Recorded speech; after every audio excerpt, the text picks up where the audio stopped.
नमो बुधाय, जय भीम, जय भारत, जय संविधान, जोहार साथियों। अभी हम देख रहे हैं लगातार दलितों के ऊपर उत्पीड़न का कहर टूट पड़ा है।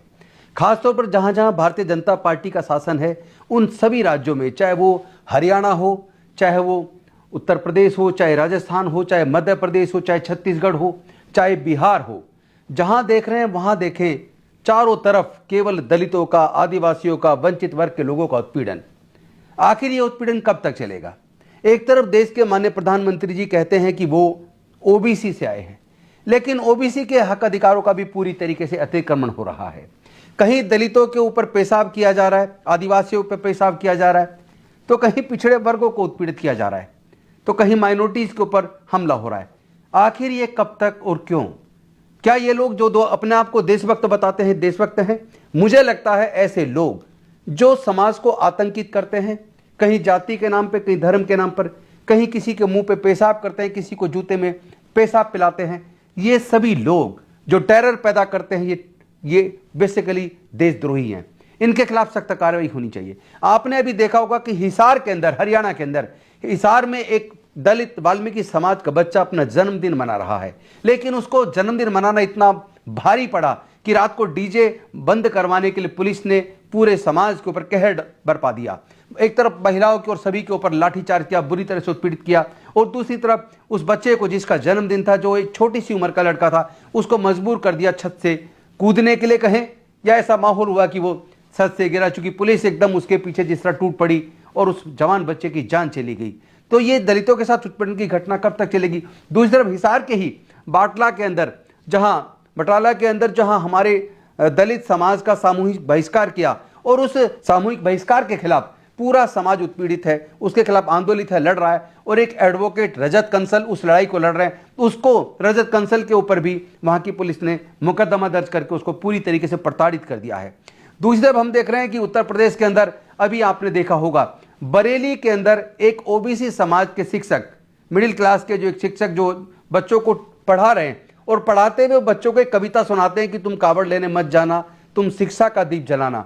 यानी कि वो कह रहे हैं कि आपके पहले ग्रुप माँ बाप हैं, उसके बाद शिक्षक हैं जो आपके भविष्य को अच्छा बनाना चाहते हैं। आप लोग अपना भविष्य कावड़ में नहीं किताबों में ढूंढिए, आप लोग पढ़िए लिखिए, बुजुर्गों की इज्जत कीजिए, अपने महापुरुषों की इज्जत कीजिए। तो वो एक प्रेरणा देने वाली कविता मात्र सुनाने मात्र पर उस शिक्षक के खिलाफ उत्तर प्रदेश की सरकार मुकदमा दर्ज कर देती है और उनको प्रताड़ित किया जा रहा है। तो ये जो गंगवार जो टीचर हैं, उन टीचर को आखिर केवल एक ऐसी कविता जो लोगों को, बच्चों को प्रेरित करती है, पढ़ाई के प्रति गंभीर करती है, बुजुर्गों का सम्मान करने के लिए उसको प्रेरित करती है, एक कविता सुनाने मात्र पर क्या किसी एक अच्छे शिक्षक को इस तरह प्रताड़ित किया जा सकता, सस्पेंड किया जा सकता, उसके खिलाफ मुकदमा दर्ज कर दिया गया। पूर्णिया जिले के अंदर एक परिवार के 5 बच्चों को, सिर्फ 5 लोगों को सिर्फ इसलिए मार दिया जाता है क्योंकि वहां उनकी बुजुर्ग महिला को एक डायन करार दिया कि ये डायन है, इसकी वजह से किसी को बीमारी हुई है, और ये कह के पूरे परिवार को खत्म करने की कोशिश की, जिसमें 5 बेकसूर गरीब लोग मारे गए। एक तरफ दलित, पिछड़े, आदिवासी के ऊपर जब जुल्म होता है तो वो मुकदमा दर्ज कराने के लिए चक्कर लगाता है थानों के, कोर्ट कचहरी के, और चक्कर लगाता है नेताओं के। लेकिन भारतीय जनता पार्टी के शासन में हमारे जिनका शोषण हुआ, ऐसे दलितों की सुनवाई नहीं होती, आसानी से उनका मुकदमा दर्ज नहीं होता। लेकिन दूसरी तरफ जहां कोई बीजेपी से जुड़ा कोई नेता जब एक तरफ दलितों पर उत्पीड़न भी करता है और साथ में उनके खिलाफ झूठी मुकदमा दर्ज करवाता है, और पुलिस बड़ी तत्परता से बीजेपी के कार्यकर्ता की कंप्लेंट पर, आरएसएस के कंप्लेंट पर दलितों, आदिवासियों, पिछड़ों और माइनॉरिटी के लोगों के खिलाफ तुरंत मुकदमा दर्ज कर देती है, चाहे मुकदमा बनता हो या ना बनता हो। आखिर ये उत्पीड़न कब तक चलेगा? भारतीय जनता पार्टी को स्पष्ट करना होगा कि क्या वो देशद्रोही है, या देश के अंदर आतंक पैदा करने वाले लोगों के साथ खड़ी है? क्या यहाँ की पुलिस आम जनता की आवाज नहीं सुनेगी? क्या केवल बीजेपी, आरएसएस के कार्यकर्ताओं की झूठी कंप्लेंट पे भी मुकदमा दर्ज कर देगी?